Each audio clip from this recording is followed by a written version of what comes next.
I was 30,000 feet in the air, wearing a scarf that cost more than my first car, and I realized my career wasn't going to be built on my resume. It was going to be built on my knees in the cockpit. And honestly, I wasn't even mad about it. I was just hungry. But let's rewind, because you need to understand how a good girl from a small town ends up with a pilot's wedding ring tan line pressed against her inner thigh while negotiating a route to Barcelona. You want to know what the crispy, spicy, dark side of ambition looks like?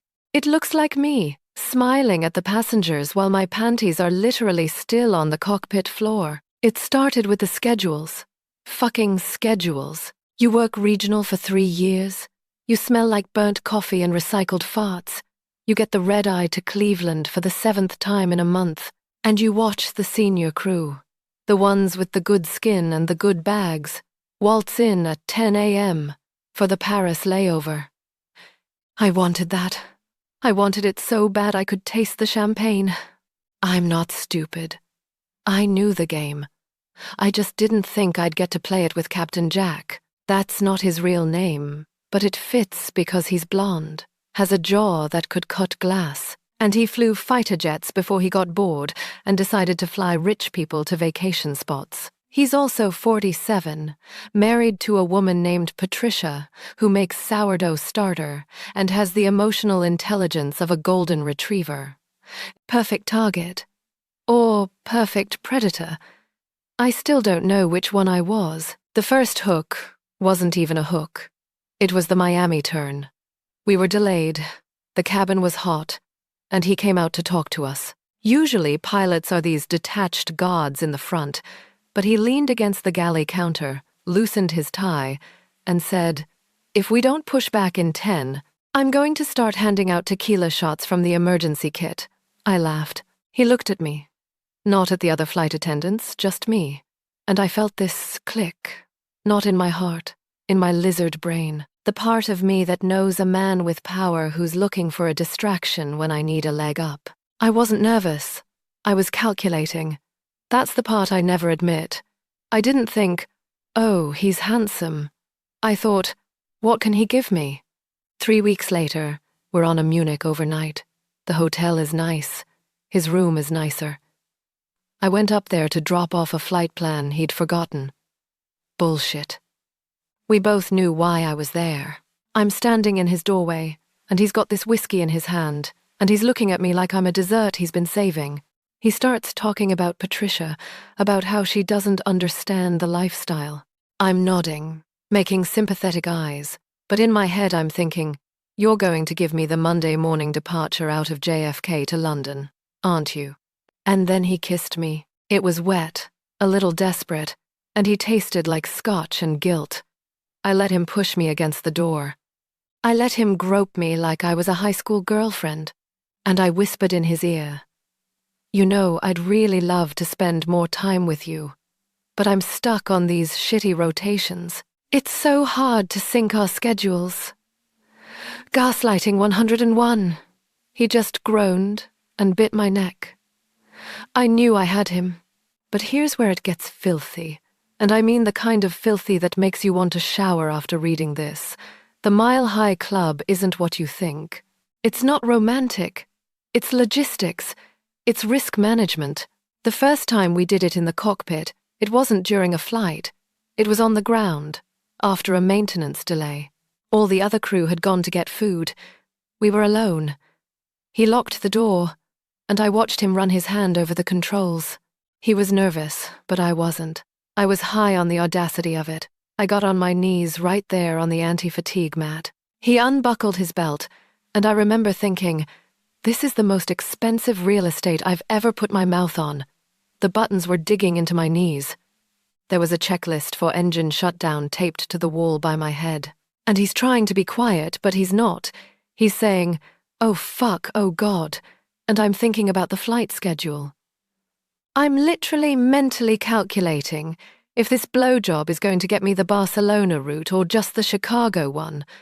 After, he pulled me up, and his hands were shaking.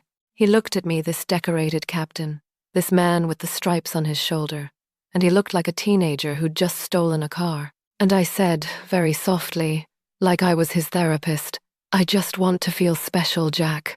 I just want a schedule that respects me, that respects us. Reverse empathy.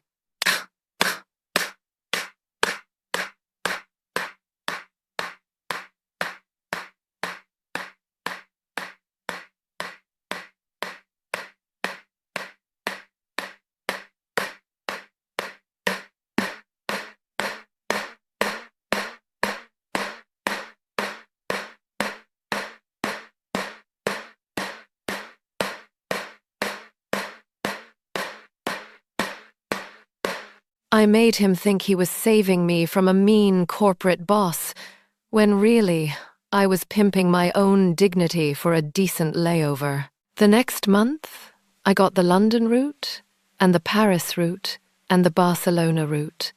I went from cleaning up puke in coach to sipping wine in first class.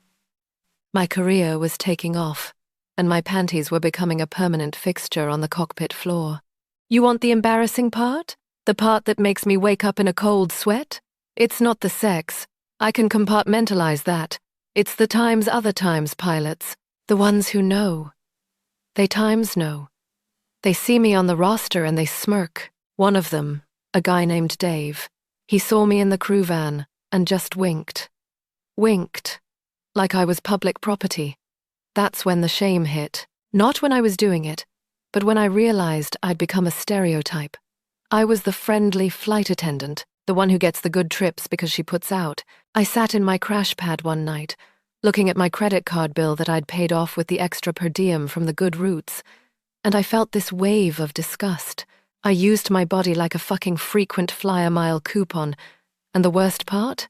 It worked. I was halfway through explaining to you why it was all worth it, the biology of ambition, the evolutionary psychology of trading resources for affection, when I found the photos.